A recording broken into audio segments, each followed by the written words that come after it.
Siempre estuvieron los países europeos imperialistas encima de México, entonces por eso la política de Estados Unidos fue América para los americanos, más bien hubiera dicho América para los gringos. ¿Y quién era que dijo, no es necesario invadir México, hay que educar Hay que educar gobernantes, a su generación, a sus gobernantes, y tenía razón, y así fue. Vamos a tratar de negocios, porque para los gringos es el negocio, y fue cuando se abrió todo este flujo económico de Estados Unidos hacia México, que empezamos a consumir Milky Way, pues, Choco Crispies. Jóvenes de la actualidad, la generación actual, no tienen identidad mexicana, ni culturalmente, ya no saben quién fue Miguel Hidalgo, no saben ni quién fue López Portillo, no saben ni quién fue, nada.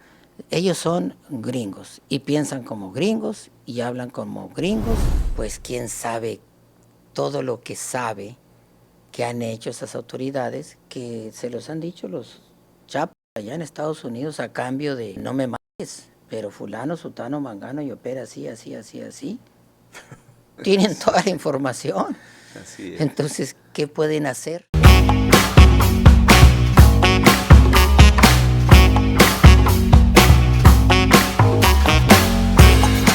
Bienvenidos a La Polaca con Aarón Tapia, el antropolítico, donde lo único que nos degenera es la verdad, periodismo sin tapujos ni mordazas.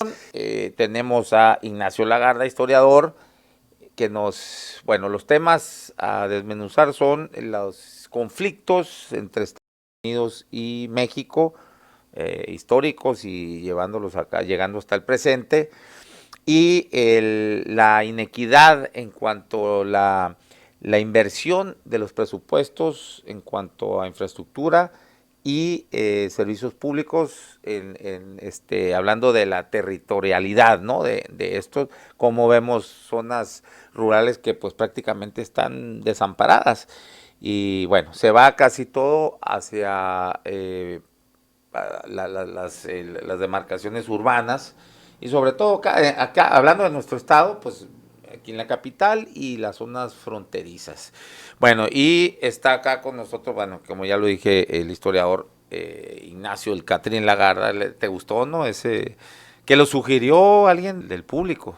Ah, eso no sabía. Sí. Te envié ahí la foto del tweet que dijo, yo propongo que cuando vayan pues le pongan tiene que ver con el otro sobrenombre de Finolis. De Finolis.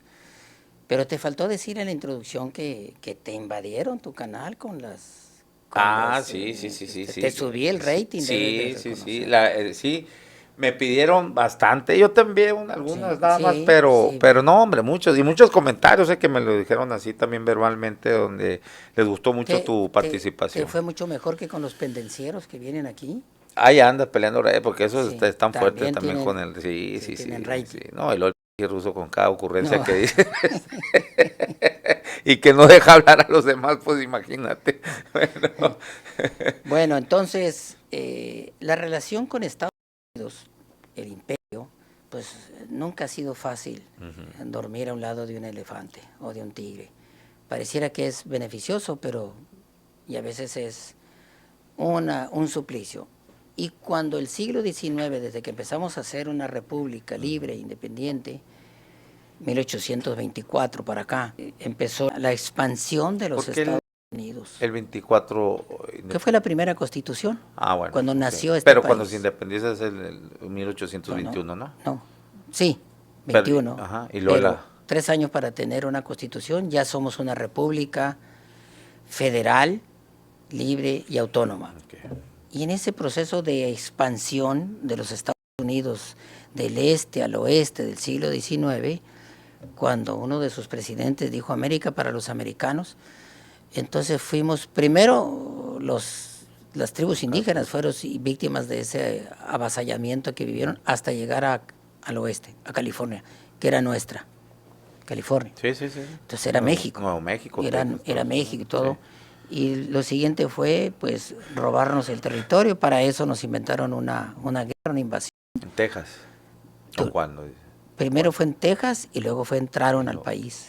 Entraron los ejércitos norteamericanos y la batalla de Chapultepec, y nos humillaron poniendo su bandera en el Palacio Nacional, quitaron la bandera de México y pusieron la bandera de ellos. Es un avasallamiento brutal. Y nos pusieron condiciones y nos dieron creo que 10 millones por todo el territorio que nos quitaron. Entonces, a partir de ahí viene la etapa de México con la etapa esta de la reforma con Benito Juárez, y a Benito Juárez no le quedó otra más que acercarse a Estados Unidos para que... Tenía también un buen vecino presidente, Lincoln, ¿no? Sí.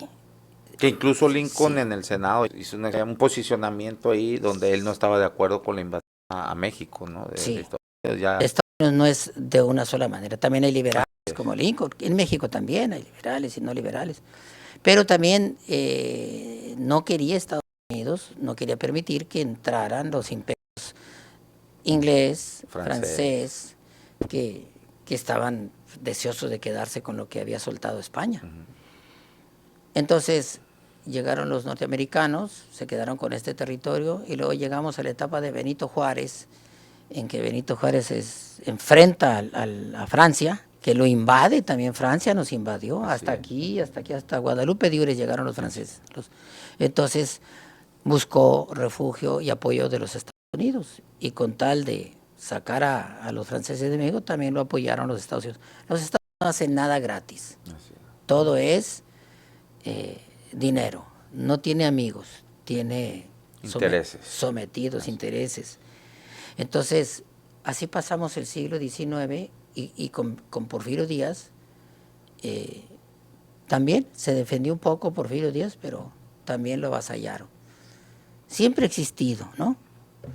Y luego viene la revolución y los Estados Unidos también invaden también México militarmente cuando vinieron a perseguir a Villa. A Francisco Villa. Bueno, pero también Villa ha sido el único que invadió Estados Unidos y no le pasó nada, ¿no? Porque a los japoneses ya ves cómo les fue la chingada, ¿no? Ahí sí con Villa se la... Y lo persiguieron todo lo que pudieron. ¿Cómo se llamaba el general que era Pershing, el más? que después apareció en la Primera o Segunda Guerra Mundial. Fue un personaje. Sí, no, era el cabezas de enemigos de los gringos, ¿no? Y toda una columna de militar encabezada por Pershing, pero Villa tuvo el apoyo, la base social, que es lo que tiene que tener todo líder para ganar. Y logró, no lo castigaron, nunca. No pudieron con él. Pero sí agredieron a México en esa etapa. Y después, y antes también se habían metido, no militarmente, pero cuando Madero ganó la presidencia, el operador del derrocamiento de Madero fue Wilson, el embajador. Armó todo una operación para derrumbar y matar a Madero. Después vino lo de Pershing y después llegamos a la etapa en que empieza México a desarrollarse. ¿Quién era el embajador? Henry Lane Wilson, ¿no? Wilson. Muy intervención. Era un halcón, halcón se les llama, porque hubo otro Wilson que fue buena onda. Y entonces cuando Obregón, todos estos revolucionarios están peleando por los sonorenses, y cuando Obregón llega a la presidencia, Estados Unidos no lo reconoció, y que no te reconozca Estados Unidos en el entorno internacional, pues lo tuvieron, de los 4 años lo tuvieron 3, y de ahí vienen los famosos acuerdos de Bucareli, que no se firmaron, no los ratificó el Congreso de Estados Unidos. No surtieron efecto, pero batalló mucho Obregón con eso. Después de que vino Plutarco Elías Calles, las cosas se relajaron un poco, pero la presencia de los Estados Unidos tratando de apoderarse primero del petróleo. Así es. Y Lázaro Cárdenas, pues, eso se los quitó. A ellos y a los ingleses, ¿no? Sí, pero se los quitó a Estados Unidos y a los ingleses. Y ese fue un triunfo de Cárdenas, que era...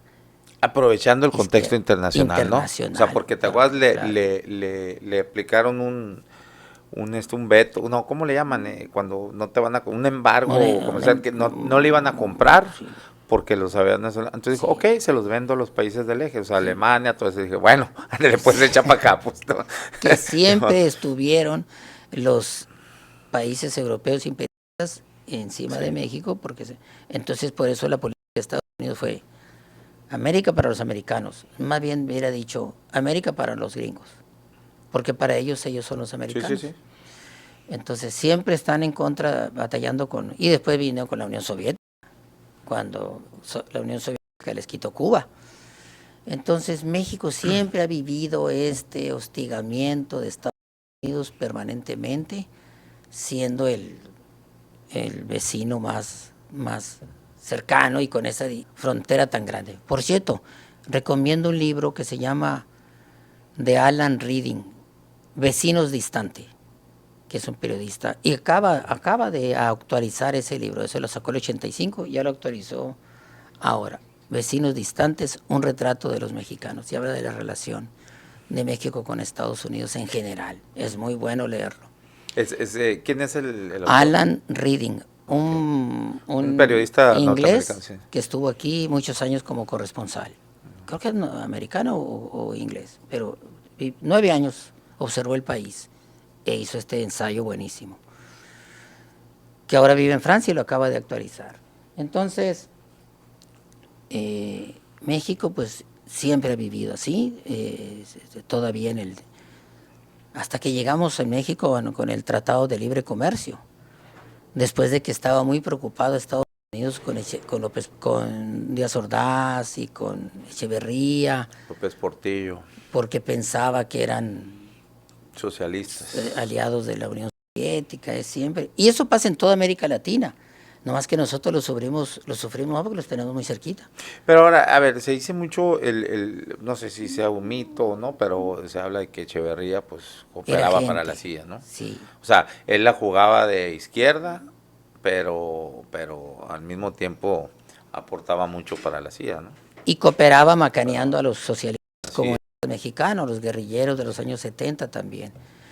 Y llegamos a esta etapa de México tan difícil con López Portillo y luego con Miguel de la Madrid, que cambió el modelo mexicano al neoliberalismo, y con Salinas, que logra hacer un acuerdo con estos Chicago Boys que fueron educados por los norteamericanos con sus doctorados. ¿Qué dijo aquel embajador gringo precisamente? No, un secretario de Estado. ¿Quién era que dijo? No es necesario invadir México, hay que educar Hay que sus educarle gobernantes, a ¿no? su generación, a sus gobernantes, y tenía razón, y así fue. Así.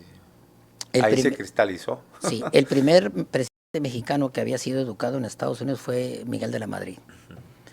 Los otros habían sido educados lo poquito que estudiaron López Portillo y Echeverría fue en Chile.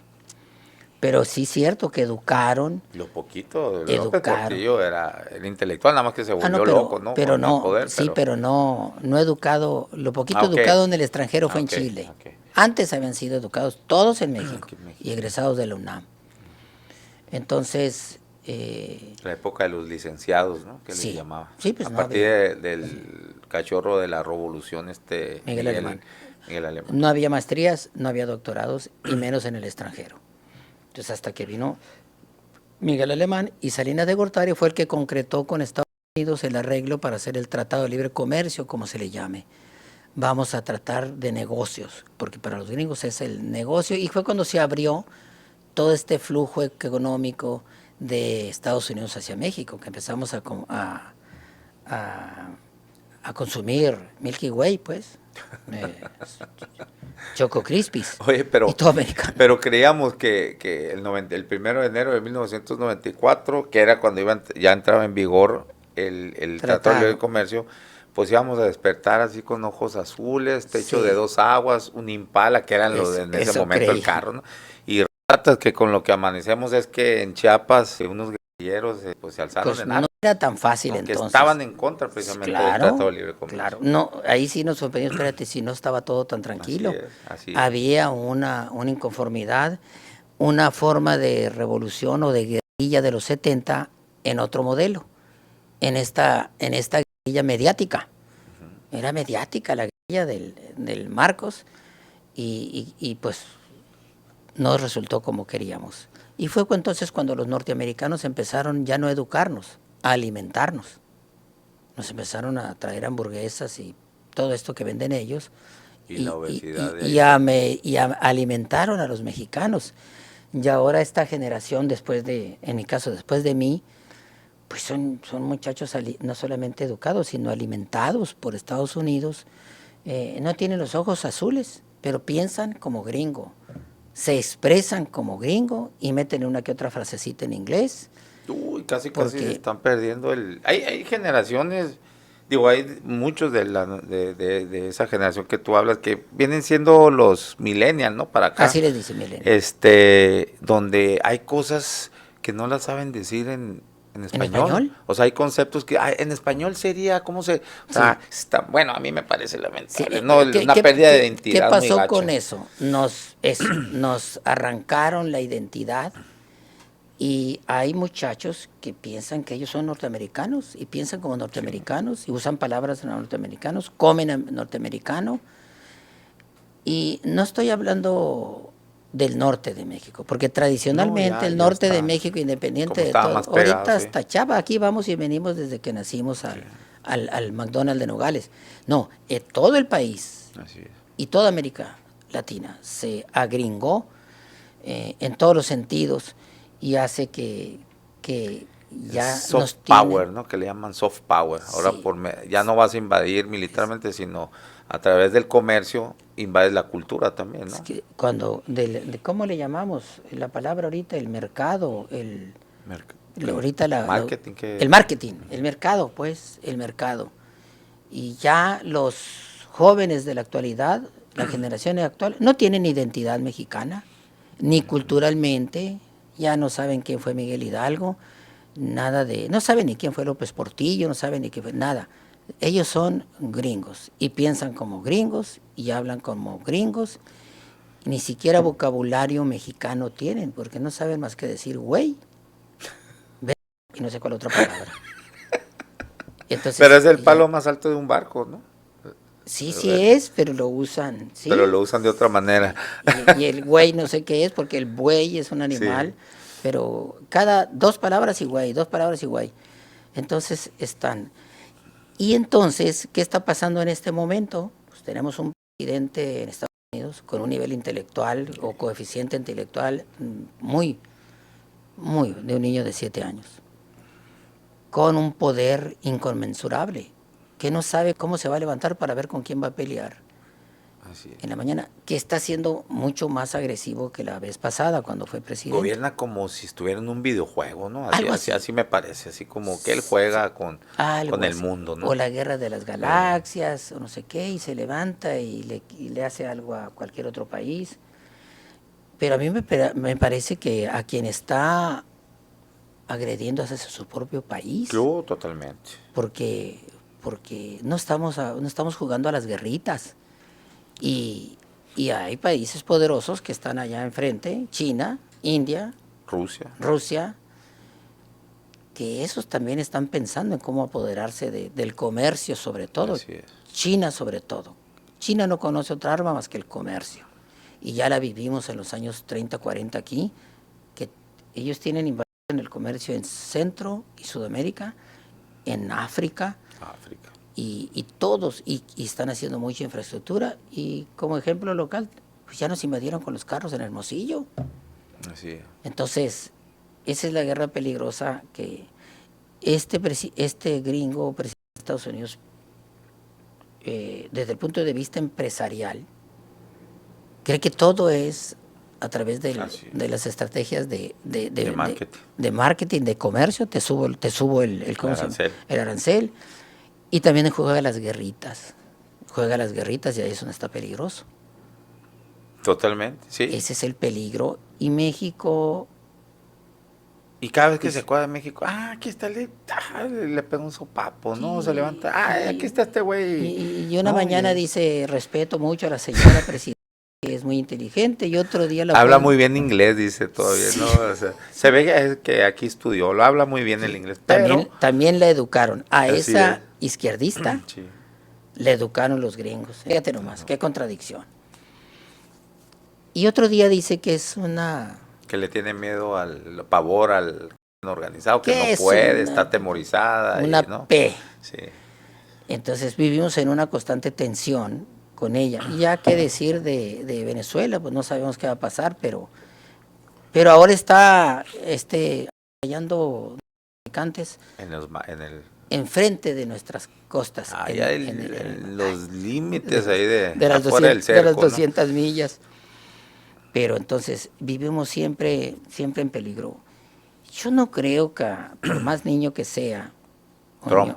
sí, o ñoño que sea, no creo que lleve el fuego a la frontera de su país. El fuego, el conflicto de cualquier tipo. Su guerra es contra los... pues no sé cómo le va a hacer. ¿Tú crees que es en realidad contra... Es el pretexto, ¿no? ¿Y qué va a hacer con los No zombies? les ¿Y importa. qué va a hacer con los consumidores Pues, norteamericanos? no, deja tú con los que distribuyen allá, porque no se habla de eso. Es Nunca que, se habla de eso. Es que en Estados Unidos no hay prostitución, No, pues ni hay adicción. así es. No hay, es el país de la doble moral. Entonces, no le conviene llevar el fuego tan cerca de él, que es México. Allá en Venezuela, Colombia, Chile, como lo hacía antes con Chile, organizaba golpes de Estado, en Centroamérica. Sudamérica, todo, siempre el ejércitos. Y ahora creo que no le conviene, pero de todas maneras estamos nosotros, y más los que vivimos en la frontera, con el Jesús en la boca. con el Jesús en la boca, de que de repente pueda entrar un de esos barcos gigantescos aquí al... Sí, yo no creo, no va por ahí, pero sí va, bueno, ha estado avanzando cada vez más, no se habla mucho de eso también, por supuesto, y el discurso de la presidenta es la soberanía, y que pero por debajo de cuerda, bueno, y ni tan debajo de cuerda, fuera de discurso, México, el gobierno de Claudia Sheinbaum ha accedido a muchas cosas con Trump, ¿no? Pues no les queda de otra, pues, ¿no? Pero es que, ¿qué es lo que no sabrá Trump, teniendo agarrado del pescuezo al Chapo, al otro, a la familia? Y simplemente con les han estrategia dicho comercial, todo. pues, ¿no? Y a través de que se hace ese tratado de libre comercio, México se hizo totalmente dependiente. No solamente es un problema de la clase política, cuando siempre se le quiere echar la culpa a los gobiernos, pero la clase empresarial también, en lugar de no solamente estar dependiendo de exportaciones hacia Estados Unidos y buscar ampliar su mercado a Europa, a Asia, no, pues los señores se engancharon en una zona de confort. Aquí estamos cerquita, porque ahí nomás cruzando la frontera. Cruzando el Atlántico, luego con los chinos, aquí estoy a gusto. Sí. Y bueno, aquí están las consecuencias, nos tienen agarrados de, ya sabes de dónde, y claro, ¿cómo vamos a poder ponernos al tú por tú con ese monstruo? Pues no. Es cierto que hay muchas cosas que a ellos mismos les perjudica. Sí, claro. Por supuesto. Si les dejamos de vender no sé qué cosas. Sí, totalmente. Pero tienen el sartén por el mango de todas maneras. Sí, ¿no? siempre lo han tenido. Sí, siempre totalmente. Como imperio. Y como lo viven los países vecinos de Rusia, allá. Así es. Tienen encima la pata del oso. Así es. Entonces, y la generación actual, como dijimos y como empezamos, no tiene conciencia social, no tiene conciencia política, no tiene ninguna conciencia. Lo único que saben es que pueden consumir los productos americanos. Y el gobierno mexicano, la autoridad, pues quién sabe todo lo que sabe que han hecho esas autoridades, que se los han dicho los chapos allá en Estados Unidos a cambio de no me mates, pero fulano, sutano, mangano y opera así. Tienen toda la información. Así es. Entonces, ¿qué pueden hacer? Ya ves que cuando quieren asustar nomás sueltan un granito nomás. Sí. Sueltan una cosita. Pero vean con la facilidad que los norteamericanos en un avioncito bimotor vinieron, entraron todo el territorio aéreo nacional, el espacio aéreo, el espacio físico. Y se llevaron al Mayo. Si nadie supo ni en qué avión, en qué piloto. Nada, se lo llevaron. Se lo llevaron, así de fácil. Así es. Un día de esto va a venir al Palacio Nacional, no sé. Entonces se lo llevaron. ¿Y qué les contaría el Mayo? todo lo que quieras. Entonces, que si eso, que no, que eso. Fíjate cómo entraron. Y esa información, obviamente, la utilizan los gringos en beneficio de ellos para Claro. tener un mayor control. Porque hay muchos ingenuos que piensan que está bien que vengan los gringos, que nos ayuden, porque no puede el gobierno mexicano con el crimen organizado. Seguramente Sí, van a venir pero a poner orden, seguramente. no, sí lo pueden hacer, pero ¿a qué precio? Pero no lo ¿A van qué a precio? hacer, pues al precio de Colombia, como los, Sí. también los, Sí.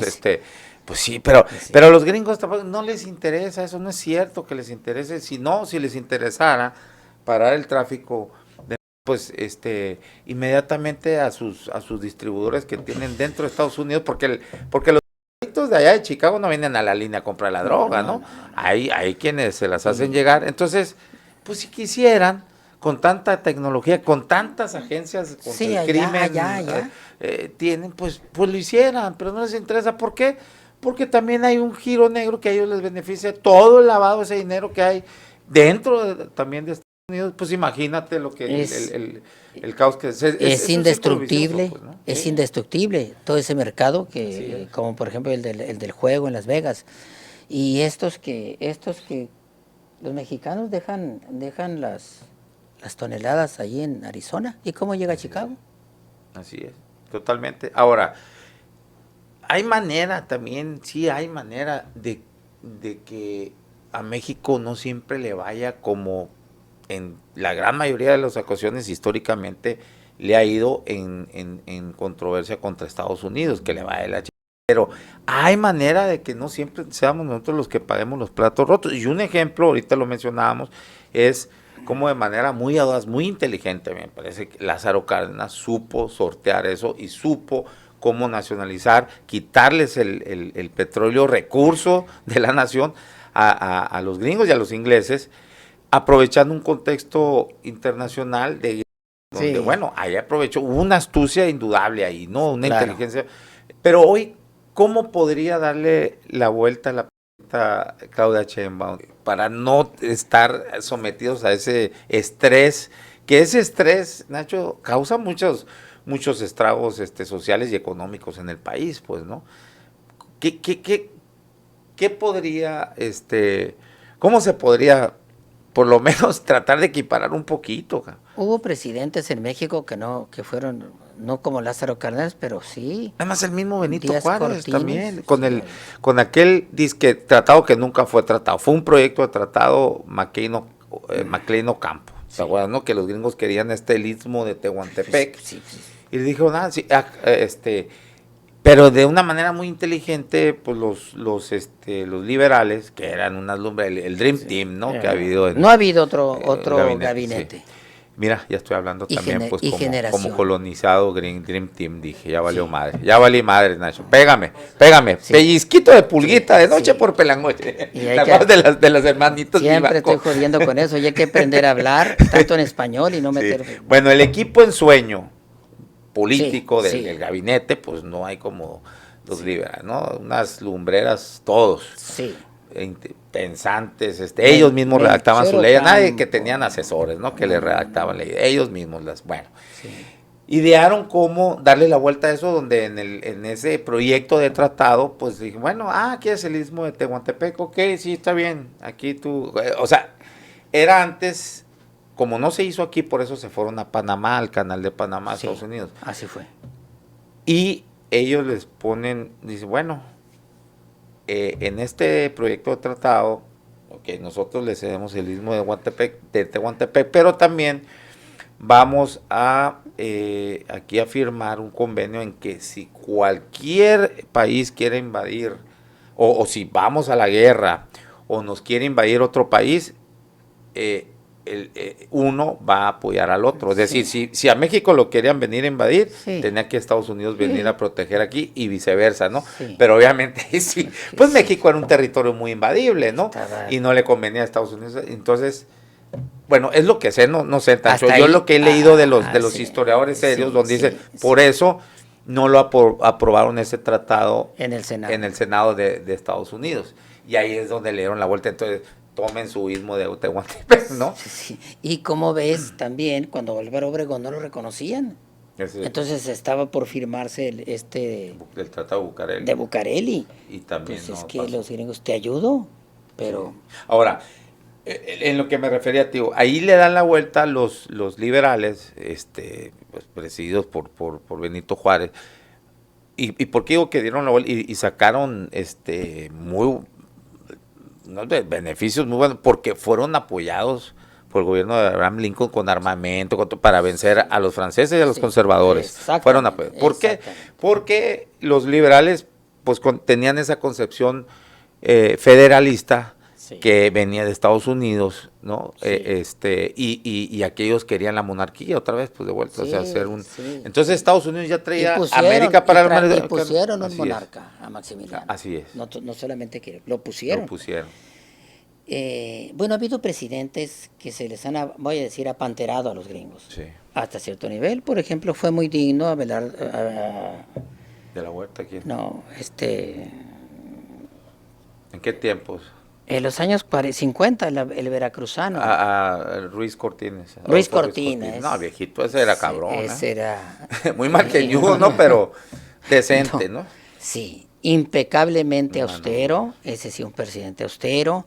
Ese es un buen presidente que se mantuvo así. Y López Mateos también. Fue buena docena la de los Adolfos cuando se hablaba del milagro mexicano. Exactamente. ¿No? Todo se descompuso cuando llegó Díaz Ordaz para acá. Bueno, ninguno de estos era precisamente lo más democrático que pudieran ser, ¿no? Pero bueno, tenían... Era como vivíamos en México. Pero al feo, como Díaz Ordaz, sí, pues sí se le pasó la mano. Pues, bueno, pero económicamente gorila, sí, mantuvo al país muy bien, ¿no? Sí. Pues venía de la Secretaría de Hacienda, él con Ruiz Cortines, ¿no? No, nunca fue secretario de Hacienda, no. ¿De es de Gobernación. De Gobernación. Pues cierto, sí, perdón. Sí, me equivoqué. Nunca tuvo que ver con Hacienda. Hacienda. Cierto, de Gobernación. Pero de los asuntos financieros se descompusieron con Echeverría para acá, con esta abundancia de dinero. Y los Estados Unidos, pues con Salinas, con este tratado, con este mercado, si no todo es guerra en este mundo, una invasión. Pero si te invado a tu país de Milky Way, pues me apropio. ¿Y qué pasó con la economía? Ya no compramos chocolate abuelita, Milky Way, y luego también metió la ideología norteamericana, la cultura norteamericana. Hay muchachos de generaciones pues de 45 que no son capaces de dar la vida por... Festejan el día del pavo, el Thanksgiving. El Thanksgiving, pues, la cultura. Halloween ahora es es de los pobres y de los populares. No, el día y todo tiene que ser marca norteamericana. Vive la forma de vida gringa. Entonces, nos tienen colonizados en realidad. Sí, nos tienen colonizados y no tiene nada que ver Trump. Y el que venga ya estamos colonizados. Ya está el molde, pues. Sí, entonces... Pues es una situación muy difícil en México. Y ahora con López Obrador, que asumió una actitud ideológicamente, no sé cómo llamarle, socialismo chabacano, o socialismo... Nacionalismo, ¿no? O mexicanidad, o no sé. No, eso te implica una gran... Pero trató de resaltar, ¿no? Claro. ¿Cómo se llama? Lo típico, se me fue la palabra. Las costumbres la cultura mexicana, eso lo metió mucho la esposa, y eso está bien, pero económicamente no nos fue bien, no nos está yendo bien. Económicamente. El país en lo económico, pues,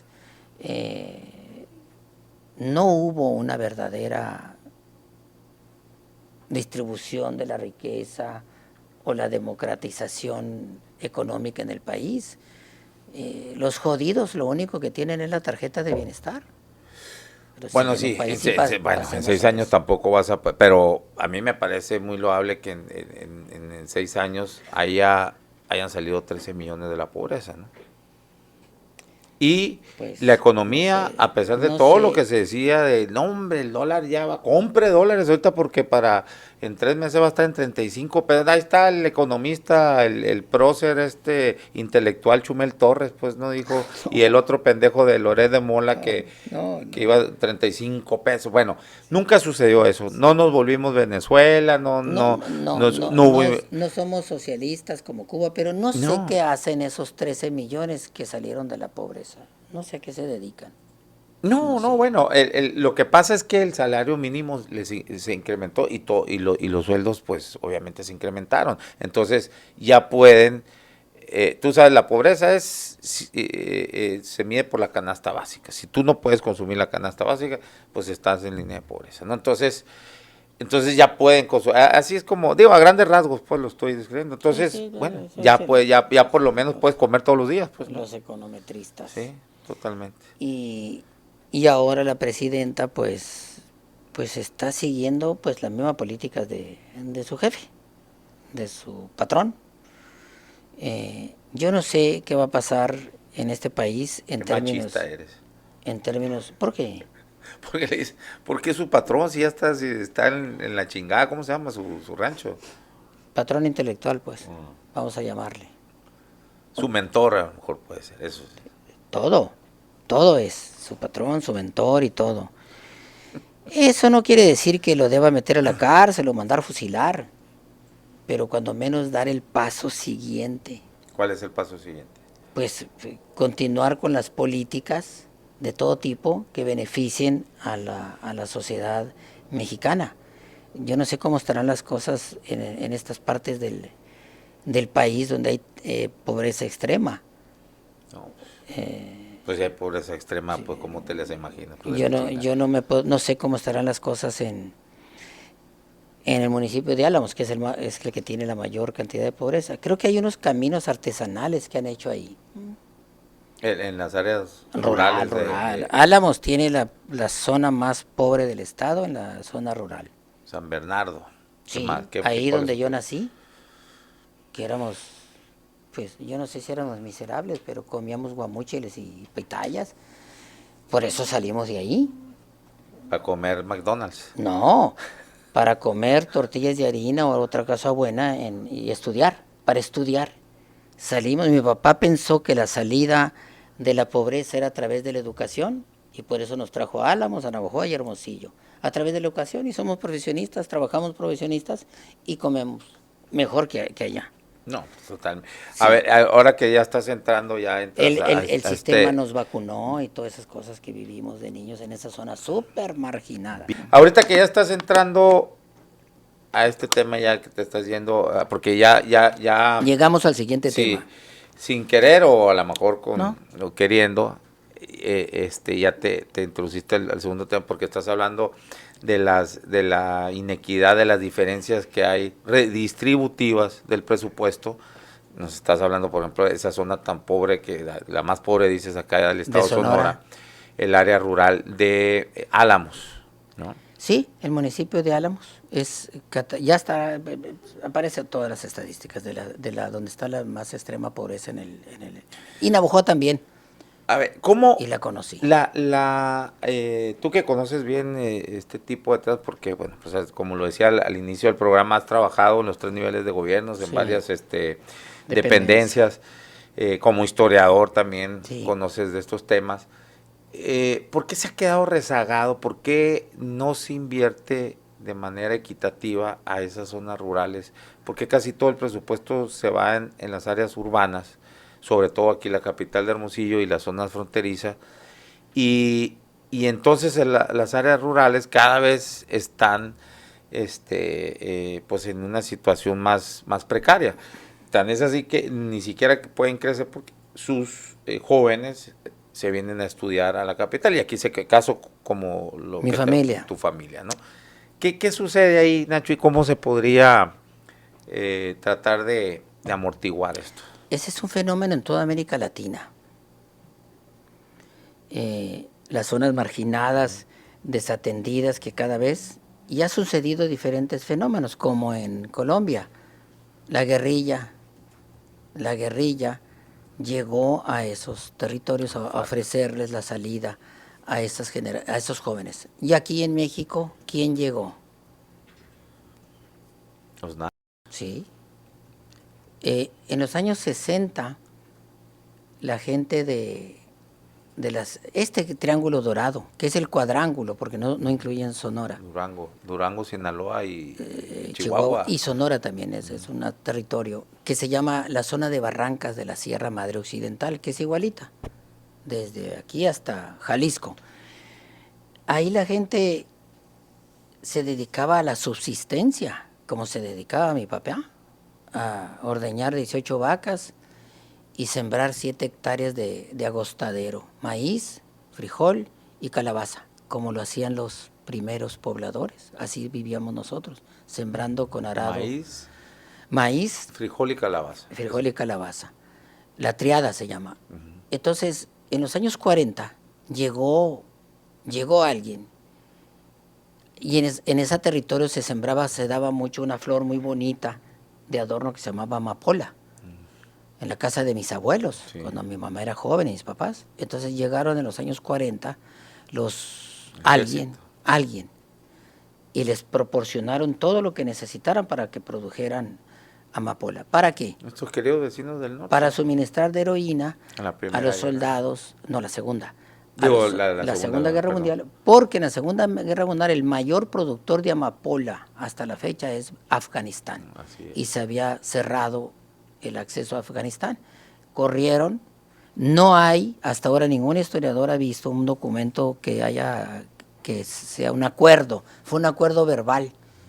Entonces llegaron a este territorio a sembrar amapola y a venderla a Estados Unidos. De ahí salieron los primeros traficantes, porque es un opioide, la heroína. Sí, por eso los orígenes... Es una medicina para los soldados. De los cárteles, cuando veíamos los liderazgos que tenían, pues todos venían de Sinaloa y decían, ¿por qué Sinaloa? Pues porque ese es el origen. De esa sierra que te digo, le dicen los de Sinaloa, que es la misma sierra hasta el sur de Sonora, Álamos y Navojoa, es la misma sierra. Entonces, se acabó la guerra y los soldados que volvieron querían marihuana, porque les daban marihuana como recreativo para soportar aquello y para curar las heridas, era inyectarles. Pero ya no había soldados, entonces había que seguir produciendo, pero ya sin la autorización de aquellas personas que llegaron a decirles siembren. Entonces nacieron estos grupos y siguieron vendiéndoselas a los gringos que la necesitaban. No la necesitaban en el frente de guerra, la necesitaban en sus calles. Sí, porque llegaron locos, pues, todos traumados. Drogados de tanto que les dieron. No, imagínate con los traumas que todo, de una guerra. Pues, todo. Entonces siguieron suministrando estos ya no comerciantes legales, eran narcos en el Triángulo Dorado, que es un vivero natural, que pones ahí la semilla y solo crece. Entonces, ya se convirtió en negocio para los gringos, se acabó la. Entonces, había que tener un control de esos productores y de esos sembradores que antes que trabajaban para ellos. Y así fue como nació el mercado de las drogas en esta parte del mundo. Y luego después ya pasamos de la marihuana, ya le empezaron a sembrar en Estados Unidos en viveros, entonces ahora es el tráfico que no se produce, aquí no hay que es de Colombia. De Colombia o de todos esos grandes mercados. A los gringos les importa un cuerno, ni lo moral, ni lo de salud, ni nada. Y ahorita es una sociedad totalmente, no ha sido a Los Ángeles últimamente, en San Francisco, zombies, pues. Horrible, los zombies. En casi todos los downtown de las ciudades de Estados Unidos, ahí están como zombies que se convierten en delincuentes, roban comida, te roban lo que sea del carro. Pero Estados Unidos tampoco les importa eso. No. A la autoridad, ¿por qué no? No, se está descomponiendo, se está moralmente descompuesta la sociedad, y es esta sociedad que tenemos como mexicanos aquí enfrente. Y que tanto adoramos, ¿no? Bueno, adoran mucho, digo, pura madre, pero... Bueno, adoramos, tal vez no tienes visa, por eso no los adoras, pero Pues porque el 2022 se me Sí. venció y no he ido No, quisiste a sacar. renovarla, no. Pero vivimos nosotros los sonorenses pegados a ese mercado y estamos acostumbrados a comprar en el... Pero mira, sí le voy a los Bengals de Cincinnati. Es deporte, este es deporte. a comprar en el Safeway de Nogales, Arizona. En fin, estamos Qué colonizados. fifí, qué Catrín, ahora sí. No, ¿por qué no dijiste Walmart? No, Safeway. Safeway, Pues que es el de los... los catrines podemos decir y comprar donde nos dé la gana. donde nos dé nuestra gana, como dijo Chabela Vargas, ¿no? Sí, y México está totalmente dominado, culturalmente, socialmente, idiosincráticamente, este país. Entonces, pues yo no sé cuál será la salida para México para ser un país digno en todos los sentidos. Y soberano. Sí, Realmente soberano. realmente soberano. No sé si exista todavía la soberanía de las naciones en algún lugar del mundo, pero parece que los mejores países son los nórdicos, los que viven 8 meses bajo la nieve, con su cultura que es tan interesante. Allá no hay tanto mercantilismo, no se debe sustentar la riqueza. Bueno, esos son los países con el más alto índice de desarrollo urbano, los nórdicos y unos que otros aislados por ahí, Nueva Zelanda y algunos Australia. que son muy pocos. Y lo increíble es, ¿por qué los neozelandeses, los países nórdicos, tienen eso? Porque son muy disciplinados. Por ejemplo, Noruega, siempre fueron los barcos noruegas importantes. Noruega tiene el fondo de dinero más grande del mundo, producto del petróleo. Son socios de Apple, son socios de todas las empresas, el país, la nación, y son democráticos, eligen a sus gobernantes, son multimillonarios, servicio médico gratuito, les da eso, servicio, todos los servicios, todo, la educación, todo, el desarrollo humano. Lo único que sufren es mucho frío y no tienen esta que nos sobra a nosotros del sol. Así es. Pero son los países con los mejores índices de desarrollo humano. Así es. Y México y América Latina, incluyendo Estados Unidos, un índice de desarrollo humano terrible, Así es. Bajísimo. Pues esa es la fórmula, es cultural, tiene que ver mucho con la disciplina, que los latinoamericanos no somos disciplinados, no somos en general ordenados, entonces eso no nos ayuda a tener estos presidentes visionarios que salen de repente como flor del desierto para hacer, pero la disciplina, el orden es la madre del desarrollo, teniendo tanto potencial. El Estado de Derecho, sí. Bueno, para empezar, así para empezar. Entonces, teniendo tantos recursos económicos, vivimos bastante mal. Bueno, a ver, te leo algunos comentarios, dice, entonces México sí estuvo de cierto modo al tú por tú, nos preguntan acá, pues yo creo que en esas ¿Al épocas... tú por tú con quién? Pues con Estados Unidos, yo creo que es la pregunta. No tanto como eso. No al tú por tú, sino que hubo eventos que lo supo sortear pues nomás vean qué presidentes eran, Benito Juárez y Lázaro Cárdenas, ni más ni menos, yo creo que los mejores presidentes. ¿Y en Estados Unidos quién estaban?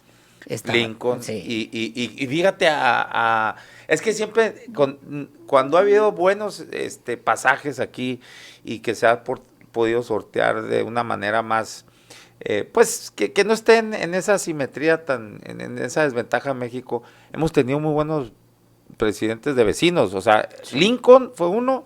Y a Lázaro Cárdenas le tocó el del New Deal, ¿cómo se llama? Ay. También de muy izquierdista. Y los Estados Unidos también han tenido... hubo dos presidentes del mismo apellido, pero uno era un hijo de la chingada y sí era el de que le tocó no puede ser, hombre. Uno de ellos era cazador, ¿te acuerdas de osos? Pero era el cabrón ese, ¿Cómo se llaman? Ahorita nos va a decir aquí alguien del público. Mira, aquí te voy a decir, le voy a poner New Deal de Estados Unidos y ahí me vas a... Franklin Roosevelt. El Roosevelt bueno. Ahí está, sí. El Roosevelt bueno. O sea, tuvieron dos presidentes que eran, pues, ¿no? Estadistas, que más pues vamos a llamarle así con más bondad política. Humanistas. Humanistas, así Sí, es. Entonces, bondad supieron política. aprovechar muy bien tanto Benito Juárez como Lázaro Cárdenas, ¿no? Y bueno, y de acuerdo se requiere, se me movió aquí porque entró otro mensaje, y de acuerdo se requiere avanzar más y sobre todo una reforma fiscal amplia totalmente. Tiene que haber una reforma fiscal progresiva, que paguen los que más tienen, Nacho. Y una reforma, en mi opinión, una reforma de fondo de la administración pública. Estamos muy burocratizados. Dijiste reforma ¿de qué? Del sistema fiscal. Sí. Pues podría ser que sea una reforma también. Pues, pero para que crezca la economía. Sí, sabes que México es de los que menos recauda en todo el mundo. Pues claro, he estudiado eso. Sí. Y lo otro es no solamente la reforma, sino aplicar las leyes que tienen que ver con el sistema fiscal para poder que haya recaudación eficiente. Sí, por eso. Los municipios mexicanos recaudan el 20% de los impuestos inmobiliarios. Y el Estado también. Tenemos una incultura fiscal. ¿Por qué? Pues porque vemos primero que quien administra nuestro dinero le roba un poquito. No empieces con ese Sí. pretexto del sátrapa como Salinas Pliego, por ejemplo. No, es que déjame decir mi opinión, no seas, ¿cómo se llama? No seas... No paga impuestos el Nacho, aquí te van a caer haciendo entonces, equipo. pero también la estructura. Yo estudié administración pública y la parte que más estudié fue la hacendaria, la fiscal. Me especialicé en eso, pues. Y entiendo muy claramente que la gente no tenemos cultura fiscal, los mexicanos, ni para pagar el predial, ni para pagar el agua, ni para pagar nada en México. No nos han culturizado en eso. Y también unos argumentan, que dicen, por ejemplo, yo no pago el predial porque hay muchos baches. Pues mira, proporcionalmente, la carga fiscal está sobre la clase media, No hay, o sea, y el que más tiene es el que menos proporcionalmente. El que más tiene y el que menos tiene. Es muy cierto. ¿No? Porque los que menos tienen, por lo general, pues, bueno, hay muchos que están en la informalidad, ¿no? Y luego los machuchones acá, pues tú sabes, con todos sus ejércitos de abogados, de fiscalistas y con sus estrategias, pero además el sistema, la ley, les permite también hacer mucho de eso. O sea, debe haber una reforma fiscal donde haga que pague los que más tienen, ¿no? Entonces, bueno, hay hasta el debate de que haya un impuesto a la herencia. Cuando es de cierto nivel hacia arriba, ¿no? En las leyes fiscales y hacendarios se dice eso. En la ley de Hacienda Municipal dice todo lo que tiene que ver, aquí en Hermosillo. Y te puedo decir una cosa, el 10% de los hermosillenses facturan el 80% del impuesto predial. Y el 80% de los pobres facturan el 20%. Pero pagan al revés. La clase baja son los que pagan el 80% y los otros. Entonces, imagínate, yo trabajé en eso, que lidiar con el señor Ludovico Peluche, el dueño de media ciudad Peluche, el medio de medio territorio. Para que paguen agua, por imagínate, ejemplo. Imagínate que para hacerlos pagar, ya sabes quiénes. Y todo su poder extorsionador y presionador, vivimos en una tragedia en los impuestos municipales. Y eso igual estatal, igual idéntico, nacional. Pues ahí está, Salinas Pliego. Así es. Fíjate, estaba escuchando el cálculo del otro día, que creo que es como el 70%, algo así, de su fortuna es lo que debe. Es el que conocemos. Exacto. Y los que no sabemos, imagínate. Y te revientan un país. Así es. El único que logró hacer eso y que pagaran el 100% y les quitó sus propiedades, pues fue Fidel Castro en Cuba, por ejemplo. Entonces, les expropió todo y ve cómo está Cuba. Bueno, sí. No, pero bueno, ahí es otro. Pésimamente mal No, administrado. te vas a los extremos, pero te dice que este señor se quedó en el siglo XIX. ¿Qué pasó, Nacho? ¿Quién? Tiburón Descalzo dice que te quedaste en el siglo XIX. Bueno, cuando quiera nos vemos a ver quién ha leído más, él o yo. Bueno. Estoy leyendo los libros recientes que salieron hoy. ¿Cuáles? A ver, ¿cuál estás leyendo? Pues el de este. Ya está como Peña Nieto, mira, no, pues tengo, no me vas a ver decir un título. tengo 66 años. Y luego. Pues tengo problemas de memoria. Para empezar, yo leo mucho para escribir. Para empezar, leo mis propios libros porque soy escritor y leo muchos libros para escribir y estoy leyendo sí. paralelamente a los que van saliendo. Bueno, conclusiones, Nacho. Tenemos, bueno, en mi opinión, ¿qué es lo que le esperaría a este país? Le debería de esperar, pues una verdadera reestructuración, tú le llamaste reforma fiscal, una reforma política, una reforma social de la estructura de este país. Tenemos muy descompuesta la clase política, de cualquiera que me pongas. Totalmente descompuesta la clase política, totalmente descompuesta la clase empresarial y totalmente descompuesta la clase los medios, cabrón. Y te voy a decir algo que les va a doler, pero ve cómo opinan los que están opinando. ¿Cómo? Qué pobreza de opinión. Que nomás porque te están echando el caballo encima. No, porque y velo en todos, las opiniones son muy pobres, porque este país no lee. Se acabó el rating. Este país no lee. La gente opina, no lee. Pero en el mundo ya cada vez se lee menos. Sí. Estas chingaderas ya le ganaron. Sí, pero ahí también se lee. Pues sí, pero los entretienen otras cosas. Ese es el problema. Está muy inculturizada. Yo leo en tablet y pasé de libro a tablet. Soy modernísimo. ¿Qué siglo XIX ni qué 8 cuartos? Pues sí, y escribo en computadora. Pero estamos muy inculturizados en el mundo y particularmente en México. Necesitamos una sociedad culturizada. Ya se me apagó la computadora porque ya se acabó ya te pasaste de tiempo. Si eres Tiburón Descalzo, yo soy un dinosaurio. ¿Tú crees que me va a asustar? Y sí, es dinosaurio, es priista el Nacho, es priista del dinosaurio. Bueno, ya me despoliticé yo. Sí, de plano. Estoy dedicado ya a un adulto mayor, a la cosa cultural, a escribir, a reflexionar, a eso. Ya no tengo ideologización, no. Haces bien. Nada. Está bien. Bueno, muchas gracias. Nos vemos por acá. A ver si Oye, está pendiente una mesa, sería bueno, contigo que eres historiador y expriista, vamos a decir así. Y Oliver Rendón, que le sabe la cuestión del cine, de los documentales, para que nos hagan un análisis aquí está buenísimo, ya lo viste, me imagino, ¿no? El documental de Denis Merker, la caída del PRI. Muy bueno. Muy bueno. Muy bien hecho, muy bueno. Despolitizado.